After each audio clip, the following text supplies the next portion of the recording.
sekarang itu yang KPK ya berkaitan dengan LHKPN kan gitu kan ya. Karena kan tadi disebutkan bahwa 2011 baru yang bersangkutan baru mempunyai kewajiban untuk laporan harta kekayaan gitu ya. Sebelumnya tentu mungkin di Kementerian ASN tuh Kementerian PAN RB gitu ya, yang lain gitu. Jadi jangan gini.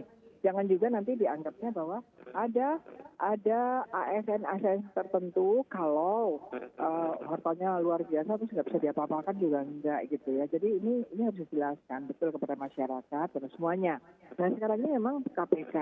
Nah KPK itu kan berdasarkan undang-undang dia harus menerima laporan harta kekayaan pejabat negara, ya kan? Itu yang bersangkutan orang-orang yang punya kewajiban itu memberikan laporannya. Itu semaunya dia gitu loh. Jadi ya semaunya dia betul-betul.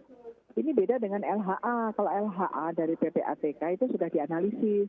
Kalau LHKPN itu belum. KPK di Deputi Pencegahan harus mempunyai mekanisme capacity building untuk bagaimana menerima LHKPN itu, apa percaya saja atau tidak, gitu kan, hampir 400.000 orang loh, gitu kan, itu yang dipertanyakan oleh masyarakat, ya.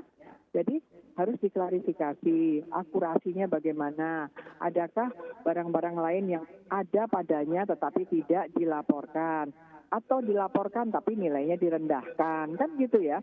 Karena kan lihat ya, misalnya mempunyai tanah, ini kan banyaknya aset, harganya berapa, yang naruh siapa harga itu, ya. Saya membaca tadi pagi ya, kok ada yang 90 juta, ada 120 juta tanah gitu, itu harga kapan ya, NJOP atau bagaimana gitu. Karena apapun asetnya, termasuk ada uang segala macam, di bawahnya itu tentu tinggal nilainya kan, nilainya ada 51 M kan gitu ya. Nah itu diklarifikasi, didalami, kemudian nanti disetarakan, yang setelah hasilnya itu seperti LHA sudah dianalisis oleh pencegahan. Jadi jangan terus udah gitu saja ya. Kemarin itu kan malah kami tidak bisa apa-apa lagi loh. Kok tidak bisa apa-apa lagi, gimana? Bahwa yang di gang itu tidak mungkin punya Robicon, ya jangan biarkan, tidak mungkin begitu saja lah, gitu kan? Ya bukan begitulah caranya penegak hukum menyikapi hal-hal seperti ini, seolah-olah pasrah gitu lah. Kalau penegak hukumnya pasrah, rakyatnya itu harus gimana? Jadi harus ditindaklanjuti. Maka saya tanyakan kepada KPK, membangunnya sistem bagaimana ketika LHKPN itu kemudian sudah didalami dan ada indikasi yang dilaporkan atau harta kekayaannya itu didapat dari, termasuk juga yang didapat dari harta yang berasal dari kejahatan misalnya. Bisa jadi dari korupsi yang paling dekat atau dari kejahatan lain. Itu harus ada. Nanti titik mana mereka menyerahkan ke penindakan untuk di penyelidikan. Itu harusnya. Dan saya perlu sampaikan di sini ya, bahwa kalau ada LHKPN seperti ini, ya, yang diambil oleh KPK sejak 2004, kan sebelumnya berdasarkan Undang-Undang 2899 itu KPKPN waktu itu ya. Sekarang terus 2004 itu kita sudah punya Undang-Undang Pencucian Uang. Maka kalau ada LHKPN yang tidak cocok, itu langsung kecurigaannya adalah TPPU, bukan ke korupsi dulu, yang nggak ada lah gitu ya. Nah, TPPU itu justru begitu. Jadi TPPU itu pada akhirnya kalau ada orang korupsi, orang menerima hasil dari perdagangan narkoba, mungkin kita tidak bisa kejar dengan undang-undang korupsinya karena saking canggihnya dia menyembunyikan.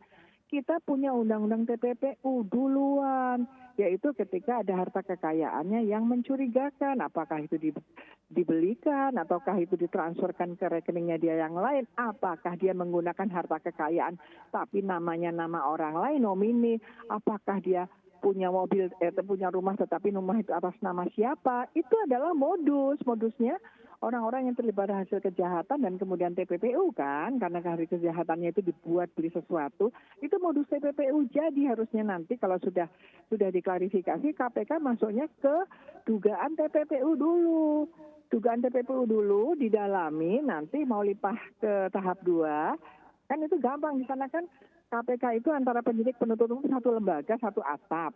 Nanti ketika mau limpah ke tahap 2, sudah diketemukan kejahatan asalnya apa. Apakah memang dari korupsi, maka tetap KPK yang pegang, ataukah dari selain korupsi. ASN bisa saja menampung hasil narkotika. Iya kan? ini ada kasus polisi, ya kan bukan korupsi itu, ya kan?